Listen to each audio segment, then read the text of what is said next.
Hello people, welcome. Today I'm going to review the Black Falcon Fortress. The Black Falcon Fortress was released back in 1986 and re-released in 2002 as a part of the LEGO Legend series. It was re-released because it's considered to be such a great set. It is a rather small LEGO castle. It's only built by 400 bricks. If you compare it to, for instance, the King's Castle from the same period, the King's Castle is constructed with over 600 bricks. Today we're going to take a closer look to this castle and see why is it so great that LEGO choose to re-release it. But we're also going to look at some of the downsides of the castle. Firstly, I'll take a look at the build and the design of the castle and its functionalities. Then I will look at the minifigures. Then I'll talk about the lore behind the castle and the Black Falcons. Who are the leader, for instance? Lastly, I will end the review by rating this castle from 1 to 10. But let's go ahead and see look at the functionalities and the design. I will start out by removing the minifigures. We will get back to them later. So let's have a look. As all other castles from this period, the castle can be opened. So let's try and do that.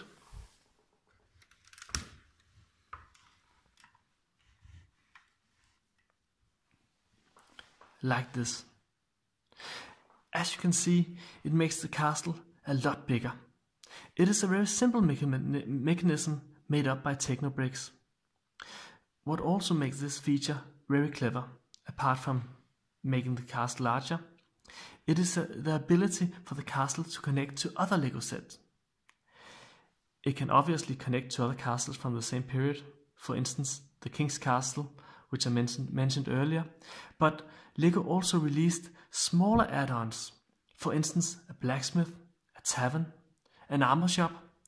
All fits perfectly together with this castle. I will give you an example of this. First I'll just turn the castle around.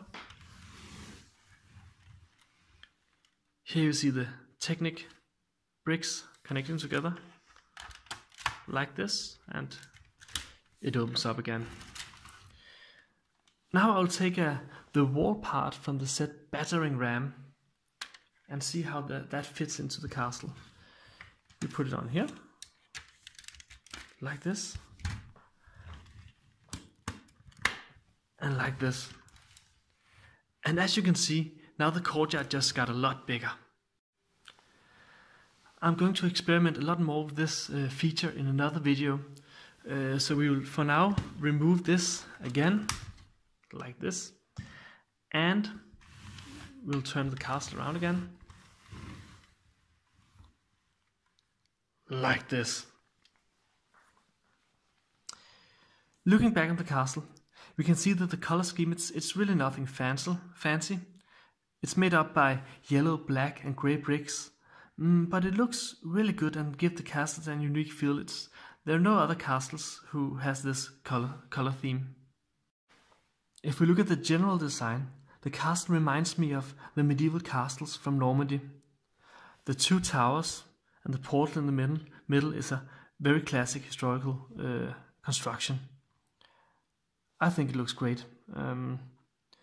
But this design comes at a price. There are no portcullis in this castle, only a drawbridge. If you take a closer look to the drawbridge, we can see there's the mechanism working the drawbridge up here, and it's really simple.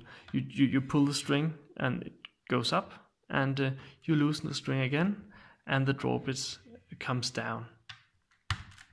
A very simple mechanism, which other castles from the same period has a better solution to this. But what I really also like about the front side is the big gate. It's really big. A lot of the larger castles have smaller gates because they have to have this portcullis behind it.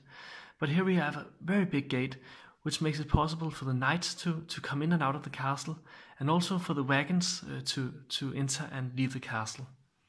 But let's take a look at the inside of the castle.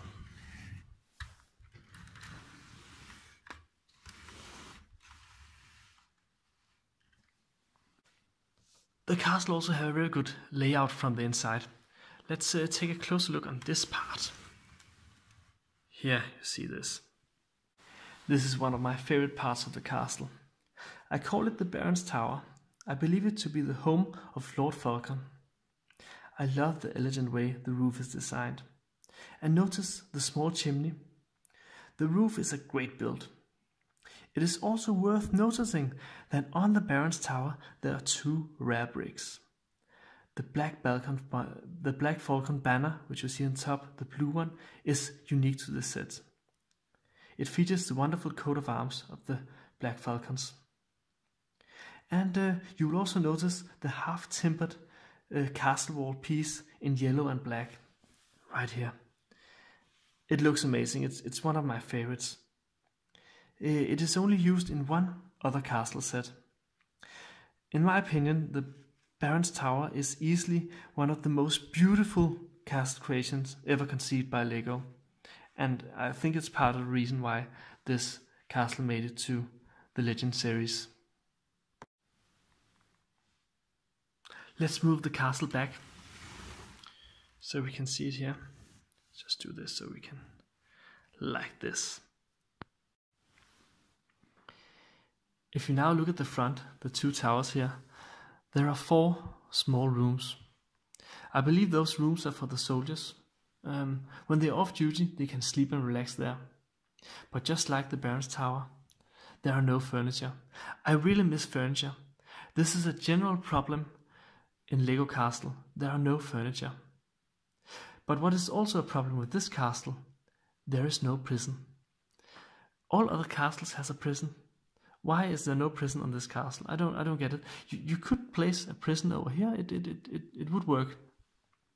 And a prison add for a lot of playability. Just like the furniture. I mean, when the Black Baron he is home, is he supposed to sleep on the floor? Now let's take a closer look on the minifigures. We get 2 archers. You see them here.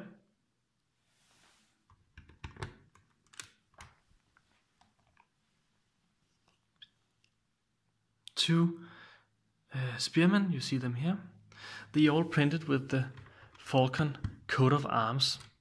We also get 2 knights coming in here, and 1 black and 1 white horse.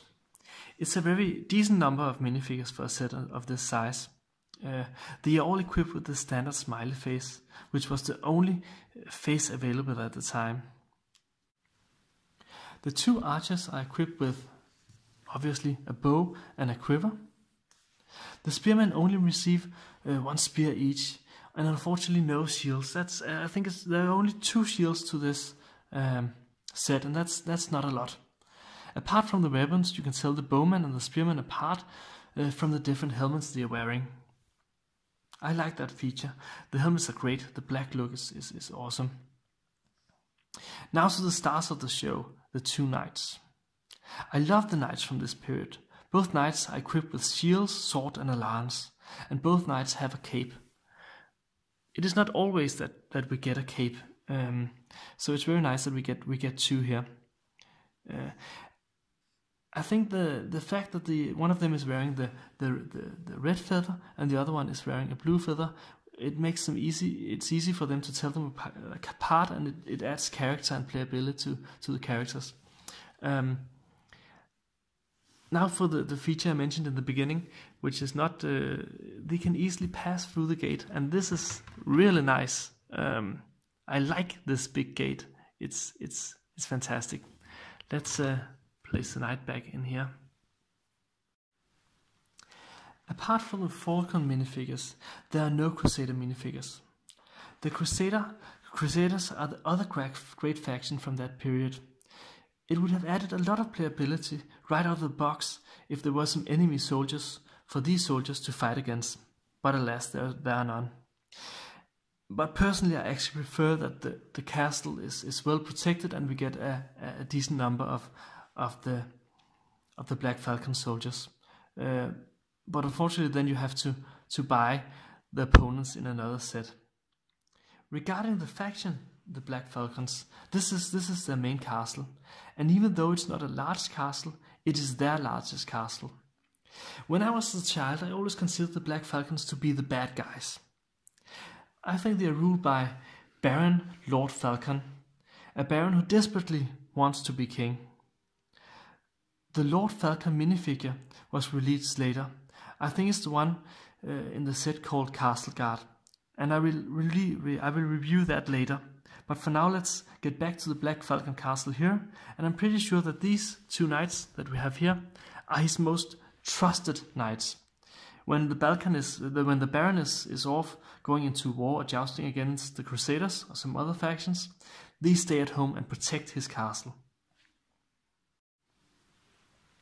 To sum it all up, what have we learned? First, to the downsides.